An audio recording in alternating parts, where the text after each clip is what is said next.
have no idea why they thought she might be, but they asked Sarah to walk the same path. I don't know, maybe there was some camera effect or reflection or a vortex that would have caused that. We don't know.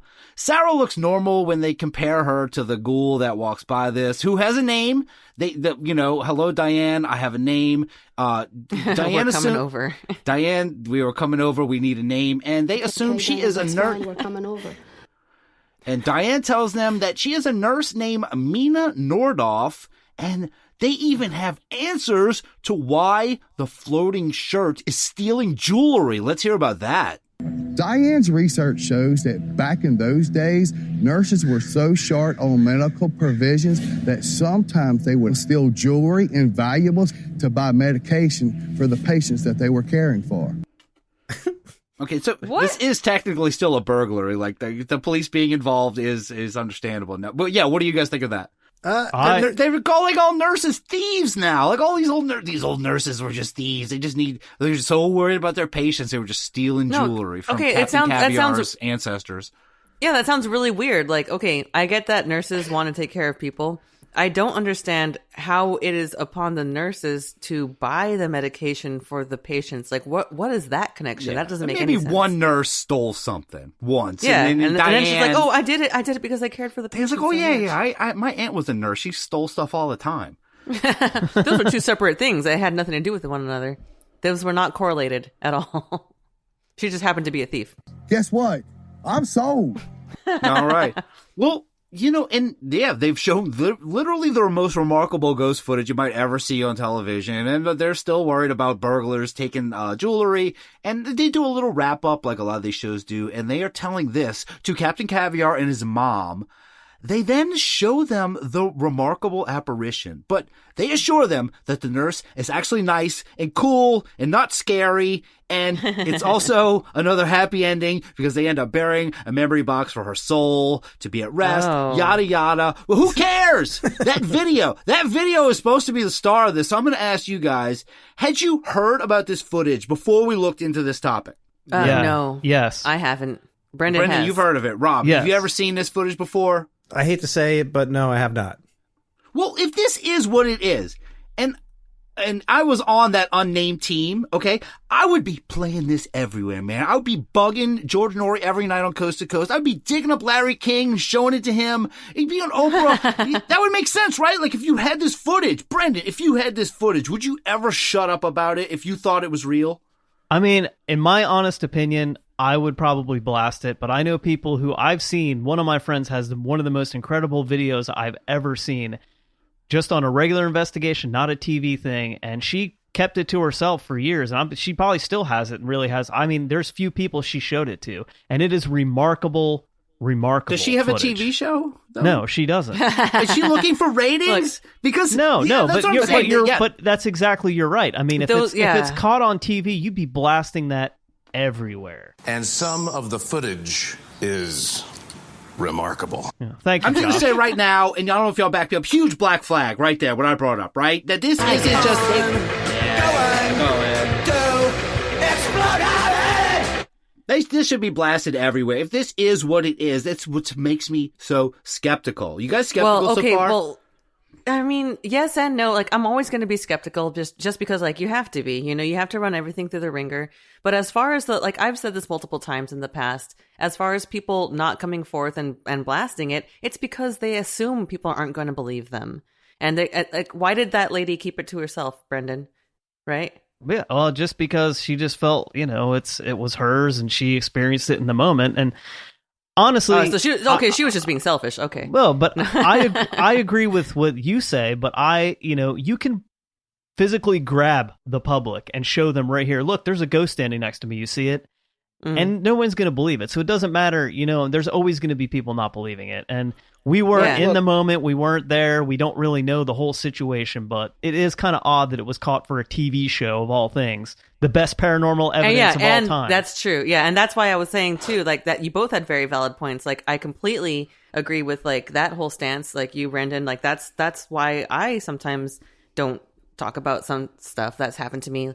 My friends do know because I won't shut up about it, but other people, I'm not going to say anything. On the other hand, if I did have the television show and it was for TV, I'm sure that more people would have heard about it. I'm surprised that I hadn't heard about it. Well, you know what? This makes me think of kind of, you know how there's like famous Bigfoot footage, you know, the famous Patterson Gimlin footage. Certainly. There's famous UFO footage. There's like the lights over Phoenix, which everybody has seen that. Yeah. Is there ghost footage that's like equally as famous or as popular as those other? No, a lot of it. No, there's really, That's a good really question. isn't. There's no Patterson Gimlin of ghosts. And I just want to say, Brendan, I also want to say I really respect your friend for hiding it, and I also want to say, give me that footage because I'm gonna get me a TV show and blast the hell out of it. We gotta bust these Well, ghosts I just open. want to see it. Stop farting around with it. Well, I'm Called not the only Ghost skeptic Hoarders. here. She's hoarding all of the ghosts first. Yeah, stop go- being so stop it. selfish, whatever her name is. Look, I won't give you credit either, so you can be as anonymous as you want. But the He following, just doesn't want to give you credit. I'm going to read something now, and look, I'm not the only skeptic. The following is from, my favorite newspaper, comes to my new house every morning, the Skeptical Inquirer, and here we go. Yet another quote-unquote ghost show has debuted on the travel channel Ghosts of Morgan City, which takes place in Morgan City, Louisiana, and stars local paranormal investigator Jereme Leonard, former FBI agent Ben Hansen, and psychic Sarah. The show is produced by Mac Productions, the same company that produces Ghost of Shepherdtown, and follows the same cookie-cutter routine of awkward acting, sensationalized recreations, sometimes with cheesy effects, but we love those, basic assumptions, I said that, and little, if any, investigation of the claims. The show recently caused some internet buzz among the paranormal community with the third episode of the series titled, I never told you, the title of this episode was Blue Shirt of Idlewild. Yes, the blue shirt got first billing.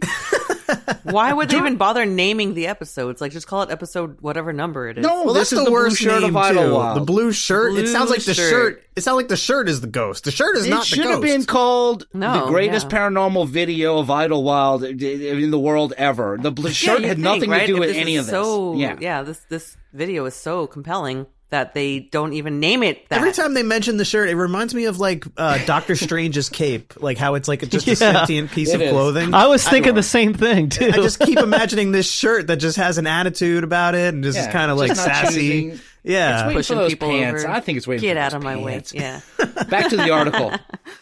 During their overnight investigation of the Idlewild plantation, the team apparently captured a figure, immediately deemed a ghost, of course, walking past a doorway between rooms via their surveillance cameras. The figure appears to be wearing a white ankle-length nightgown, hair up in a bun, and barefoot or wearing socks. We're also told the apparition appears to be carrying a tray because her arms are outstretched in front of her. Oh, and it's also female. So, is this a ghost? Let's take a closer look. One of the first claims by the team is that the figure in the video is transparent. However, this statement is not accurate, as the figure appears solid when walking in front of the dining room table, a chair, and a vase filled with flowers, completely blocking our view of these objects as it walks by. What else did we see? And some motion blur due to the lack of enough light. Surveillance cameras with night vision have a limit to their effectiveness, which is usually detailed in the owner's manual. Read it. No, they don't say that. This can be anywhere from 10 feet to 100 feet, yet this number usually indicates the very edge limit of the camera's visual range, with image quality dropped off significantly. Figures moving around will demonstrate motion blur, progressively worse the closer a figure is to this range limit. We've seen this with other videos such as the Michigan nanny cam ghost. What we're seeing here resembles a person making their way through a dark room.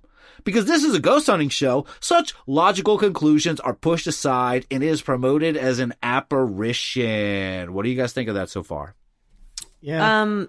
Yeah, I mean, like, by the description alone, I'd be like, sure, that makes sense. But when I saw the video, And the convenient lunch, they were just like, all right, we're going to Yeah. lunch. Well, you I keep can taping. vouch for because that. the ghosts are shy. Lunch? No, I mean I They're can shy. because you have to think about it. It's a production. There's a production team that's there. There's cameramen.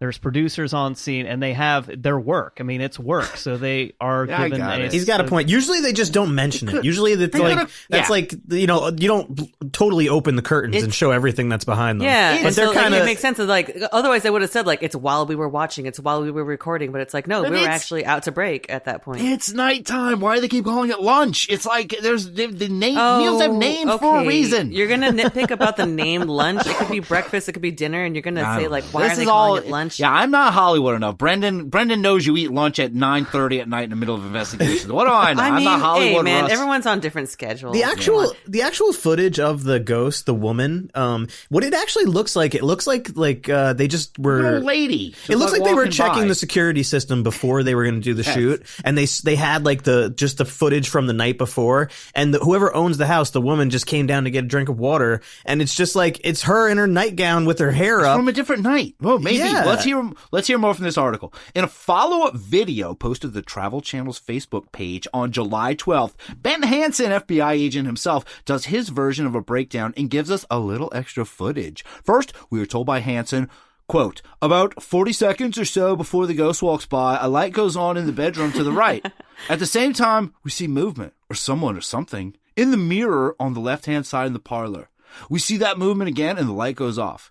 As he's describing the event, he's playing the video footage for us, the viewers, and I noticed 3 things. 1, a split second after we see the light in the right side bedroom go on, the video is immediately cropped down to show less than a quarter of the full screen, focusing on the mirror on the left side of the room. This is ostensibly done to focus on the small reflection in the mirror showing someone moving in the bedroom. However, this effectively prevents us from seeing any shadows or additional details that may show up in the rest of the scene caused by the person walking around the bedroom. Because this could be used as a tactic to hide details, it would have been much better if Hansen would have allowed the clip to play out unedited at first, then give us a close-up view. Wow. Well, I mean, I guess no one's allowed to edit anything because then... But no, that is weird. That's pretty shady. No, you know what? So far, this makes sense. Wow. This makes sense. Yeah, and back in the article now. He says, the second thing I noticed was that during the close-up bit on the mirror, before we see and hear the light turned off, a ceiling pull chain, the video seems to skip. Granted, this may be a glitch in the footage, but there is a sudden change in brightness that looks like it could be an editing skip. Rob, about these skippings, such as when a section of video is removed and the 2 remaining parts are connected. I can't say for sure without seeing the original, unedited footage, but between this and the cropping of the video, I tend to think we're not seeing the entire event that was recorded. Boy, maybe some of this explains why they're not ready to, go up on Mount Olympus with this thing. And here, the third nagging detail is the lack of timestamps on the video footage. We were told by Hansen that the additional footage is from about 40 seconds before the ghost walks by, but how can we be sure? This also brings up the question of when the footage of the alleged ghost was captured and whether we are sure that no one was in the house at the time. Although it's not mandatory that camera systems have this information on screen, it really should be in these cases. Footage can be cut and pasted in any order to create whatever situation is wanted. Furthermore, if this were a real ghost, it would be beneficial to know what time it went strolling through the house so that the footage might be replicated another night with better camera placement. Boy, this one is not looking good so far. Yeah, no, that's pretty damning. The whole lack of a timestamp is like, why wouldn't you, like, even, okay, I don't remember if there was a timestamp on the hotel room ghost. Remember that one that came out of the room? Yeah, sure, from Host. See, a lot of Blackwell Ghost. There's a lot of Blackwell Ghost so similarities here. Flags. That's why there's so many black flags. Go on, do explode. Yeah, you know what? Well, I can say being investigating for as long as I have been doing it, one of the key things that we always did was went off timestamps. Just so we knew where everybody was, and it just made absolute sense to be like, this is the time, this is where everybody was, bam, bickety bam, everything lines up. Yeah, bickety bam, it just makes, that's like step 1. We're not seeing, we need to see bonus footage to see that a light went on, and there might have been a person there, and that they don't even know what day this happened. It's like all this, it's like a little cluster going on. And I'm going to go back to the article, we're almost done. Honestly, the fact that a figure is glimpsed in another room, turning a light on, do ghosts need light to see? Moving around, then turning the light off before exiting should plainly tell us, and even mystery-mongering TV hosts, ghost hunters, ghost hosts, that someone was simply in the house moving around. Sadly, this is not the case, as Ben Hansen continues to insist that the figure is a ghost. And the article goes on more, but I'm just going to give you the conclusion. Check it out at Skeptical Inquirer. Here's a little conclusion. It's great. When you